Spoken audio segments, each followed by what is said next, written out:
যে আপনারা প্যানিকড হবেন না, আতঙ্কিত হবেন না, তেল আছে, আমরা তেল দিয়ে যাচ্ছি, আপনাদের প্রয়োজনের বেশি তেল নেবেন না। আমরা আমাদের প্রধানমন্ত্রী তারেক রহমানের নেতৃত্বে আমরা এই সমস্যার সমাধান করার দিন রাত চেষ্টা করছি। আশা করি এই সমস্যার সমাধান করতে পারবো।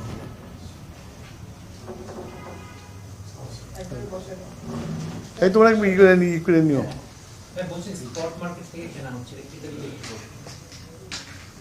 এত ডিটেলসে চাইতে হবে। হ্যাঁ, স্পট মার্কেটে আমরা কিনছি, ভর্তুকি দিয়ে জনগণকে আমরা তেল দিচ্ছি।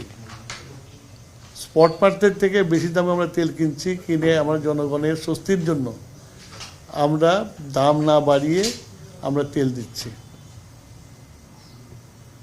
সেই জন্যই আমি জনগণের কাছে আহ্বান করছি যে আপনারা প্যানিক করবেন না, আপনাদের প্রয়োজনের বেশি তেলটা নেবেন না। এটা আমার জনগণের কাছে আহ্বান।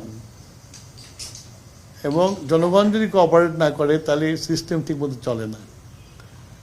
জনগণের কাছে আহ্বান, আপনারা ধৈর্য ধরেন, তেল যেটুকু প্রয়োজন সেটুকু নেন, তেলের সমস্যা হবে না। আপনি তো একটা সম্মেলন থেকে ঘুরে আসলেন, আসলে বিভিন্ন দেশের রাষ্ট্রপ্রধানরা সেখানে ছিলেন বা তাদের প্রতিনিধি ছিল, সেখানে আসলে এই সংকট নিয়ে কি আলোচনা হয়েছে? ওটির এই সংগঠনের জন্যই তো কনফারেন্স ছিল। তারা এখন এশিয়া প্যাসিফিকের একটা ক্রাইসিস ম্যানেজমেন্টের ব্যবস্থা কমিটি একটা করা হয়েছে, সেই কমিটি থেকে তারা টাইম টু টাইম করবে আর কি। এটা একটা বড় ক্রাইসিস। তো যাই হোক, আমি এইটুকু খালি বলতে পারি যে আমরা তেল বেশি সরবরাহ করছি, গত বছর থেকে 25% বেশি বাড়িয়ে দিয়েছি। এবং পেট্রোল পাম্পে আমরা তেল ডেলিভারি দিচ্ছি।